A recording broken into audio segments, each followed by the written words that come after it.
バツイチリターンライダーでコミネマンチャンネル管理人です。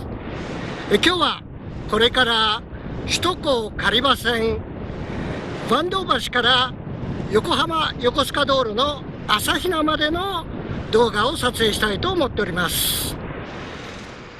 それでは音楽とともにお楽しみください。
はい、いかがだったでしょうか。まだチャンネル登録をされてない方がいれば、ぜひチャンネル登録をお願いします。動画作成の励みになります。今回もご視聴ありがとうございました。それではまた。